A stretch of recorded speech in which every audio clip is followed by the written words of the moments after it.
Hey, everybody, this is Andy Hall. You're listening to the Best Advice Ever show, where people come on and talk about the best advice they ever got. Today, we have author and atheist extraordinaire John Loftus. John Loftus has written several books like The Outsider Test of Faith, The Christian Delusion, and Why I Became an Atheist. That's 3 books, but he wrote a bunch more too. He's editing a new anthology, The Case Against Miracles. And of course, he is on Debunking Christianity site you can catch online. John Loftus, how are you doing today, sir? I'm doing great. It's great to be back. Looks like you have good weather over there. Yeah, today this is I live in Fort Wayne. Fort Wayne. It's called Fort Wayne, Indiana. We've named it Fort Wayne, but this is a good day. Yeah.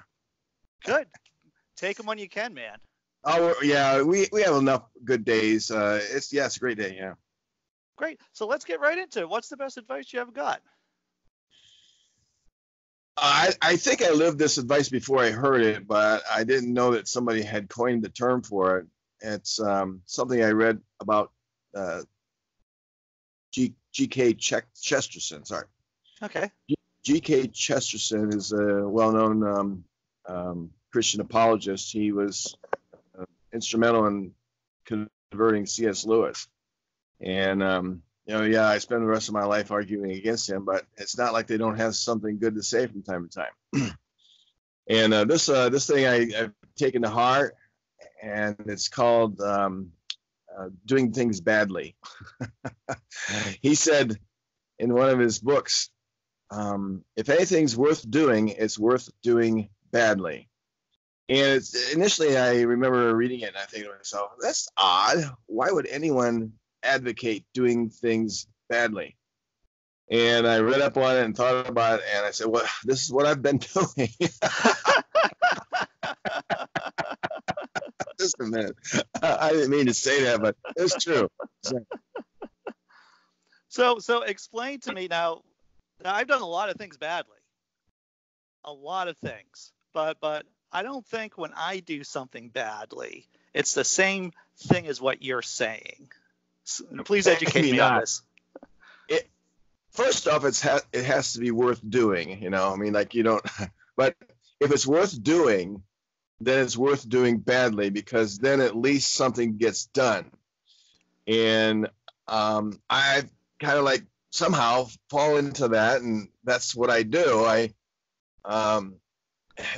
First off, it gives you the permission to do something. Right. Even if you're going to have critics, and they're going to say you're not doing it well, or you're not doing it so well. I mean, you can think back to the time when you learned to ride a bike, and you did it badly, but it was worth doing. And anything you attempt to do, like play the piano or the guitar musically, or singing, you start out by doing badly. And so if it's worth doing, it's worth doing badly. And you're totally right on that, because a lot of people start off doing something, whether it's writing or playing the piano. They just expect to be really, really good at it really fast. It's a good lesson for patience. I suspect you do your podcast very well. I'm pleased by being on them. But maybe you're your own worst critic too. But when you first started out, you probably had some glitches to work out, didn't you? Oh yeah. Yeah, there was a lot of problems. Yeah, but it was worth doing, so you kept on doing it. Now, some people get to be so critical of themselves that they quit because they never get beyond the stage of doing something badly. So it's a lesson in fortitude. It's a lesson in patience. It doesn't matter. I mean, that somebody's doing it better than I am. It's not. It doesn't matter that I'm so frustrated that something isn't working out, or it's not as good as other things. Just keep on doing it if it's doing something worthwhile. Yeah, it reminds me of that saying, "Don't let perfect be the enemy of the good." Yeah, sure. Yeah, it is. and that they're both saying the same thing on that score. Yeah. Now, I have had critics along the way about things that I did, and I've always been successful in the long run at things I really wanted to do, things that were really important that I started off doing badly. But I don't really claim to be any perfection, of anything. I've never achieved that, and I've never achieved number one status at anything. I remember I wanted to play pool really good, billiards, 8-ball, 9-ball, and Right. I've been playing that for come about 20 years now. Not professionally, although I wanted to be a professional. I think I started out too late in life. I think if you get the muscle tone earlier on in life, you have a better chance of going professional. But I wanted to turn professional, and so I kind of did it badly. I still do it badly in a way, but I got pretty good at it. I mean, really good at it, and I still am. But I got some critics though for wanting to go pro. It's you'll never go pro because I just missed a shot. But it didn't daunt me from the goal. But eventually I had to give it up. So, Right. well, they were right, but it was still worth doing because I love the game. I love I love the requirements for the mental stamina that it takes, and I love to see those balls pocketed.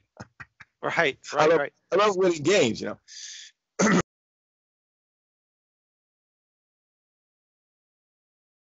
Back of our league score sheets, and I remember some of the people in the league, they would say after I missed a shot, write that up on your next column, Loftus, about how to make that shot next time. It was all in fun. Sure. Excuse me. But I kept on writing, and then I submitted my writings to a national billiard magazine, and they took me on as their amateur writer about pool. And I wrote for Inside Pool magazine for 5 years, a monthly instructional column about how to make shots and play better pool, even though I was still an amateur. And it stunned some of the people that used to criticize me, because all of a sudden my articles became pretty good stuff in a national magazine, and I basically shut them up. I kept telling them, I said, well, I know I don't play this good, but I sure can write. When I write, I never miss a shot. Well, But if I had, go ahead. Well, you raised an interesting point, is that typically when you've gotten some amount of notoriety, people only see the finished product. They only see how good you are right now. They don't see how the sausage gets made. No, and sausage is always being made. But I thought it was pretty instructive. So the lesson, the life's lesson that I am talking about, also it gives you the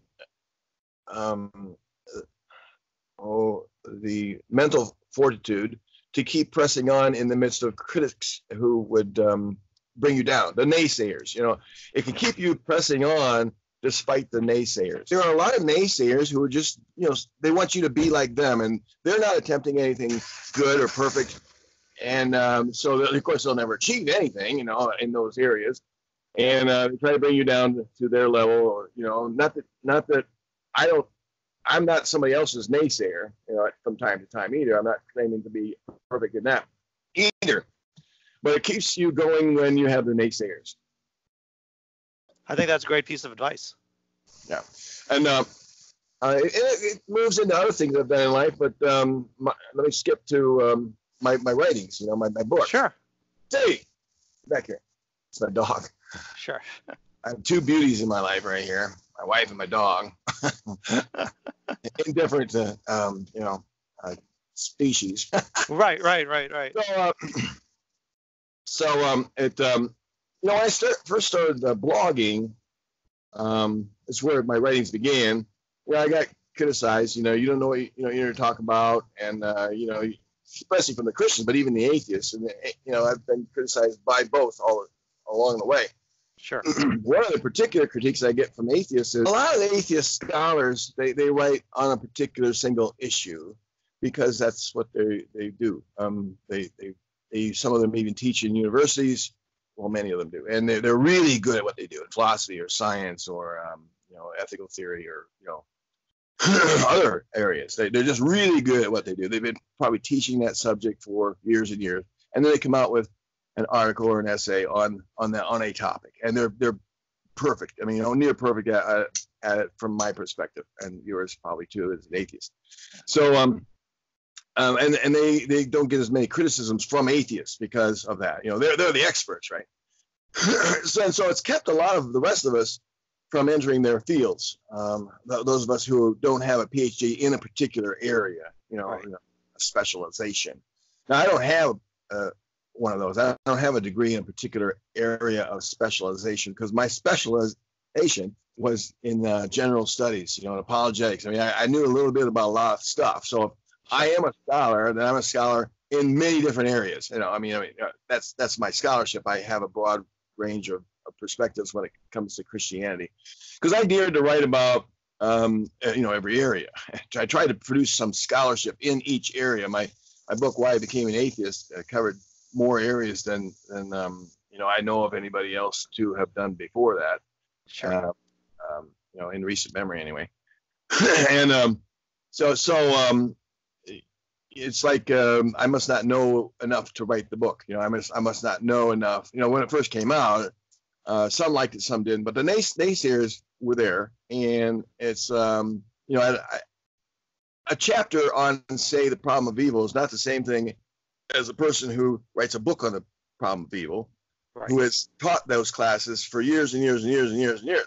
But I dared to do that, and not only that, but to write one on the nature of the Bible and the nature of free will, things like that, or biblical miracles or the incarnation. And I kept on going to the resurrection and hell, and come up with something called the Outsider Test of Faith, which we discussed last time I was on your show. So I dared to say I'm going to be cross-disciplinary and try to make the best scholarship readable to the average, person in a pew, educated person.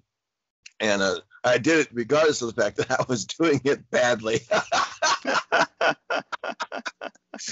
mean, I did as best I could. People, thought I did a good job of it as Right. a singer.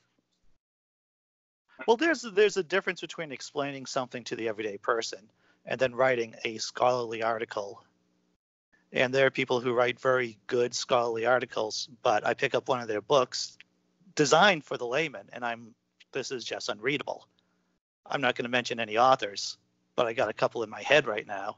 I might have put out one or two of those. I don't know myself, but I wasn't daunted by the task. I just wasn't. I know. I'm not a scholar on Hume, for instance. Okay, I know. I don't teach David Hume classes. I've never written a book on David Hume, but just recently I wrote a chapter on him in my to-come book called The Case Against Miracles.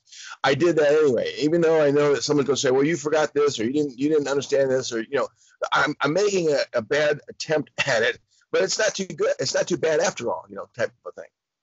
Oh, right.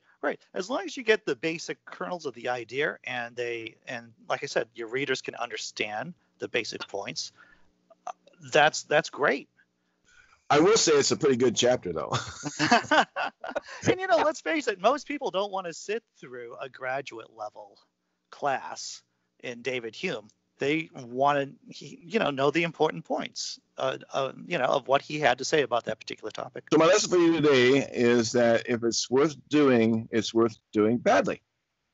Fantastic. Well, John Loftus, thanks for coming on The Best Advice Ever. I really appreciate you coming on, man. Had a great chat. All right. Likewise. Thanks for having me. Okay, take care. All right. Take care.